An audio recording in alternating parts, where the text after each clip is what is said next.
The newsroom, where untold story is revealed.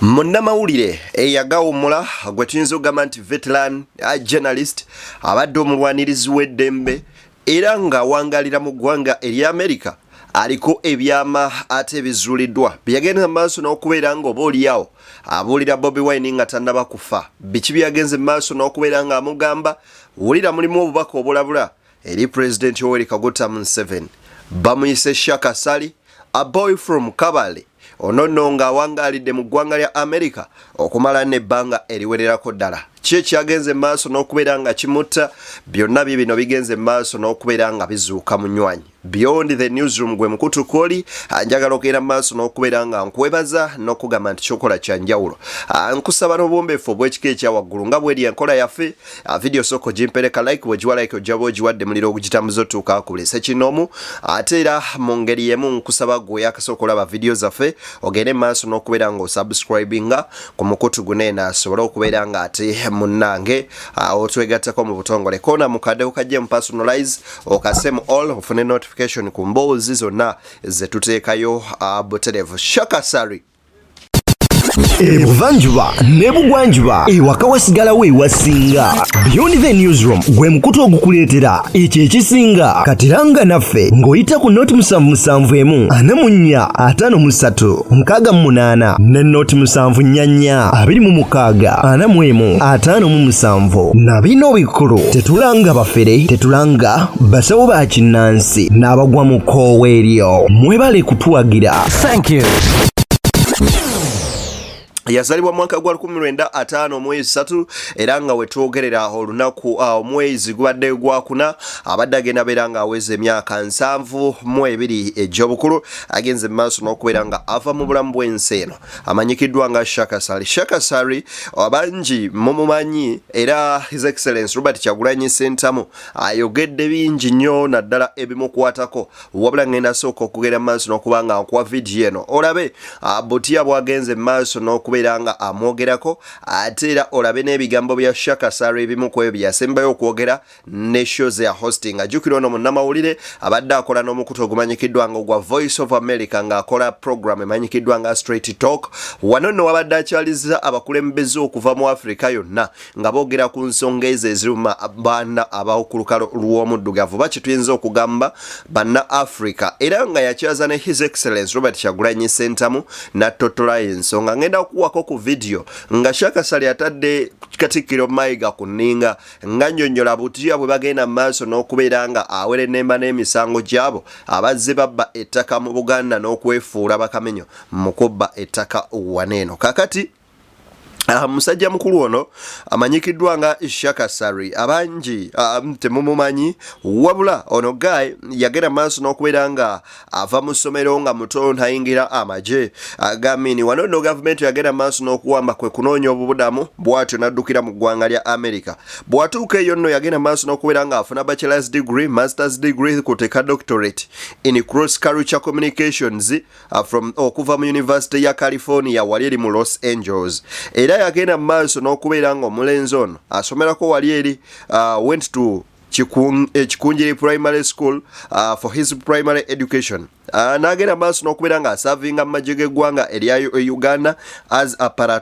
paratrooper then mu mwaka gwa 1976 he moved to United States looking for safety from Idi Amin's oppressive regime olwo yagenda maaso n'okubeera nga adduka oluvannyuma lwa Amin ogenda maaso n'okubeera nga awamba n'adduka mu ggwanga lya America afunireyo obaolyawo obubudamu mu September wa 2024 ekibiina ekitaba bannayuganda kye tuyinza okuyita Uganda North American Association UNA kyagenda maaso n'okubeera nga kimuwa obaolyawo award emwebaza emirimu gyagenze maaso n'okubeera nga akolera bannansi okwoteeka banna Africa bonna okutuwaliza awamu era nno bwe yali ayogerako eri bannamawulire yagamba nti ekirabo kino oba award eno agenze maaso n'okubeera nga munywanyi agitonera bannaffe abantu beeri Kabale mu Kigezi kakati n'ebigambo ebimu ku ebyo byaze agenda maaso n'okwogera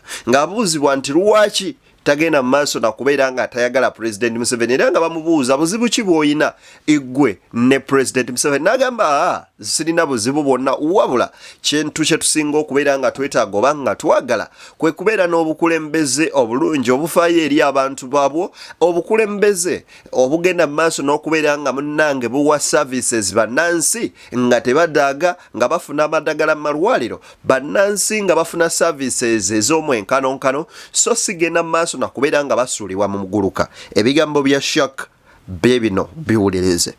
Is it personal between you and President Yoweri Museveni? I really don't have any personal issues with Museveni. We should be family, basically.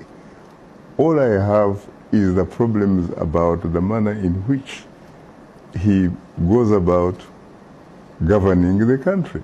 Shaka Sali bamubuuza Bobi Wine yani era gwe nga gwe Bobi Wine y'omutegeera otya n'agamba nti Bobi Wine ye musajja kyasinze okubeera omugezi nga ne mu nnyimba ze yayimbanga ng'alumirirwa abantu ba bulijjo. Shaka Sali akunnyonnyola butya bw'ategeera Bobi Wine n'ebyenjawulo Bobi Wine byakoze ne byatunuulira n'agamba nti weewaawo essuubi lya Afrika ate lirimu ono.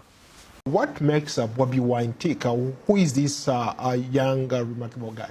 Remarkably intelligent, very exposed, very confident. And of course, he also happens to have a gift, a very unique gift of being a remarkable artist. Others call it a musician. And when you listen to the lyrics of his music, his songs and stuff like that, I mean, this is a man that actually takes advantage of his art so that he can not only talk about being patriotic to his stomach, or the stomach of his family and the stomach of his friends and relatives and stuff like that, but actually this is a man who takes advantage and deploys his gift for the benefit of all of us, so that at the end of the day we can at least smell some roses that reflect socio-economic justice for all of us. This is a man who basically turns his music into not a music of social control, but in fact a music of social change. This is Bobi Wine, very down to earth, laid back, very pleasant. You can't believe the kind of that guy. He could very well be the future. I know what is wrong and what is right, and I believe you do so as well. Yeah. But if other artists say we've gone into Tuwonge Nawe because we are making money, and you then say yours is on principle. Yeah, money to me is much more important. You know, I cannot make enough money to put all my cousins and distant brothers in Gomba in school. I cannot make enough money to put medicine in the hospitals. No, I cannot. I cannot make enough money to fix the roads. No, I cannot. But I know that I can raise a voice that will be added to other voices and will have a change with better roads, better hospitals, a better plan and a better future for this country we call home. So you viewed the song as a campaign material that you'd have to give via the heart? I viewed the song as a lie, an absolute lie. That's a strong statement. Yes. So you would not sing in yes, I wouldn't say everything is right, everything is okay when it's not okay. If I was to sing that song, if I was to be part of that song, because things not being right does not necessarily mean I don't agree with President Museveni. But if I was to be part of that song, I would have suggested that we make it better. We say mzee tu wena kuagana tereza chino, let's have better roads, let's have better hospitals, let's improve our schools, and then you would have participated. Then if that was the because I was going to say to you, you took sides. Okusinzira ku His Excellency Robert Kyagulanyi Ssentamu atugamba bw'ati, a sad evening. May the soul of this giant Shaka Sali rest in peace. Rest in peace, Shaka Sali. We are deeply saddened to announce the passing of Shaka Sali, the long-time host of Voice of America's Straight Talk Africa. Ssali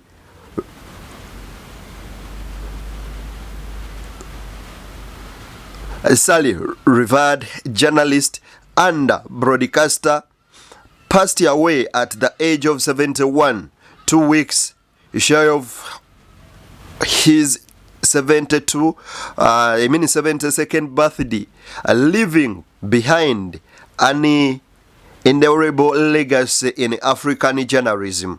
For more than 2 decades, Ssali was the face and the voice of Straight Talk Africa, where he engaged African leaders, analysts, and citizens in critical discussion on democracy, governance, and development. His insightful interviews and unwavering commitment to press freedom and him widespread respect across the continent and beyond. A native of Kabale in Uganda, Ssali's career was marked by a passion for truth, accountability, and empowering Africa's youth. We extend our deep condolences to his family, friends, and the countless viewers who tuned in to hear his voice each week. His impact on journalism and African discussion will endure for generations to come. As Ndugu Shaka Sali always said, let's keep the African hope alive. Rest in peace, the veteran journalist Shaka Sali. Ono nno nkugambye abadde alina munnange enkolagana ey'enjawulo ye ne His Excellency Robert Kyagulanyi Ssentamu, the ghetto gladiator. Si ye yekka, wabula buli abadde avaayo nga mulwanirizi w'eddembe mu ggwanga lyonna, kasita abakulukalo lw'omwana w'omuddugavu abadde munywanyi we era yasinkanako ko ne musajja mukulu amanyikiddwako nga Elias Lukwago, Lord Mayor w'ekibuga Kampala. Era okusinziira ku Lukwago agamba, he leaves behind the indelible mark on the global media landscape as a host of the Straight Talk Africa on Voice of America TV. Rest in peace, Shaka Sali. Bigambo bya Lord Mayor Elias Lukwago. Kakati nno musajja mukulu ono lwe yasembayo genda maaso n'okubeera nga ahostinga musajja mukulu Charles Peter Mayiga nga ye Katikkiro wa Buganda, yamubuuza ku mivuyo egigenze maaso n'okubeera nga gijjula Buganda egy'amataka, era ebigambo Mayiga bye yaddamu, munywanyi si ku lwisi eyo, biibino njagala ogende maaso n'okubeera nga ate obiraba butereevu.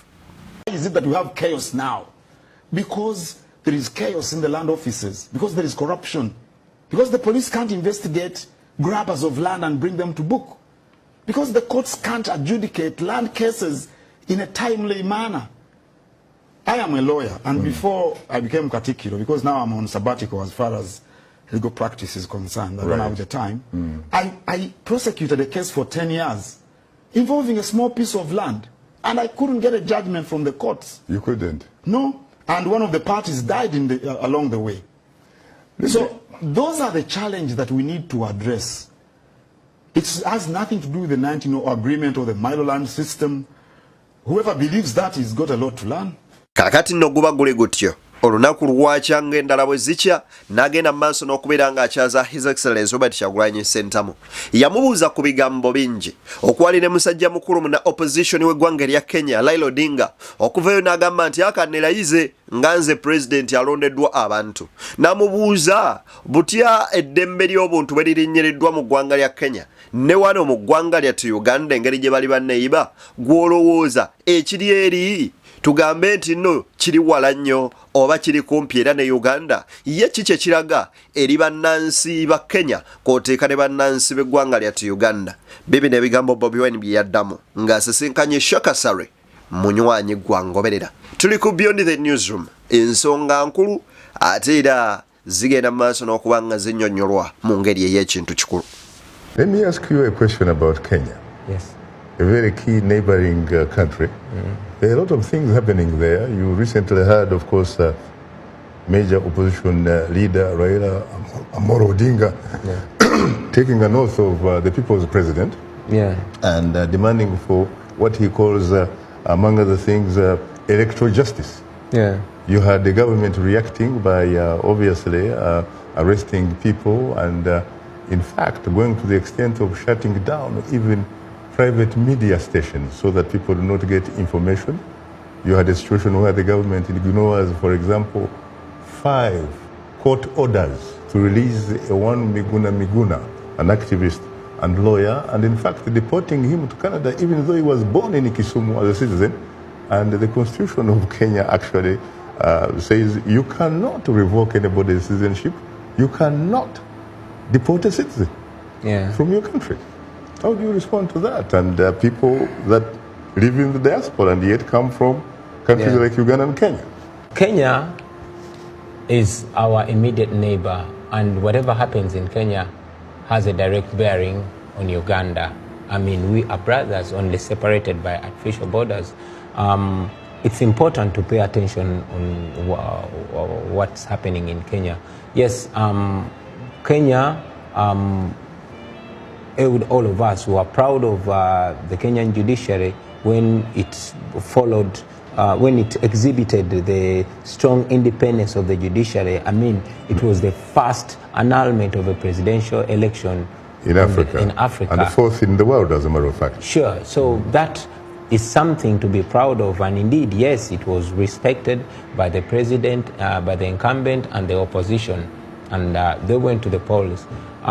It was important, in my opinion, to look at what had caused the nullification of that presidential election, because I noticed that the irregularities that caused the annulment were not addressed, which is something of concern. And again, I hope that Kenya is not degenerating into lawlessness, because the disrespect of court orders does not paint a very good picture on such a seemingly better democracy than ours in Uganda. Mu bulamu w'ensi eno abantu bangi bajja ne bakola ebyenjawulo obaolyawo ne batabeera recognized, naye tuyinza okugenda mu maaso n'okubeera nga tutegeeza nti ku myaka 71 ng'ebadde bula weeks 2 okuweza emyaka 72 tuyinza okugenda mu maaso n'okubeera nga tugamba you have really fight a good fight. I mean a good fight. You fought a good fight. Era tuyinza okugenda maaso ne tugamba nti mukama okw'ekiwumulo eky'emirembe, veteran journalist. Obadde inspiration y'amaanyi nnyo eri media industry, not only ya Uganda, wala Africa yonna, ate n'ensi yonna okutwaliza wamu. May your legacy live forever and ever. Era naffe abamu abali mu media industry tugere maaso n'okubeera nga tutunulira ku ebyo ebirungi by'otuuseeko n'obutaggwaamu maanyi, kubanga okuva lwe wayingira amagye ku myaka emito ate munnange bwe wadduka n'owaŋŋanguka tewalekera ogenda maaso nakuba nga oba olyawo ebirooto byo obyongererayo ddala n'osalawo ogamba nti akantuukirize ebirooto n'obeera essuubi ly'abantu abawerako. Rest in peace Shaka Sali, the boy of Akabaale. Abankumira atakumira mpeera, tusinkane mu mboozi endala mpitirivu z'enkyagenda mu maaso n'okubeera nga nfeffeta ate olunaku olwaleero. Nze Deni.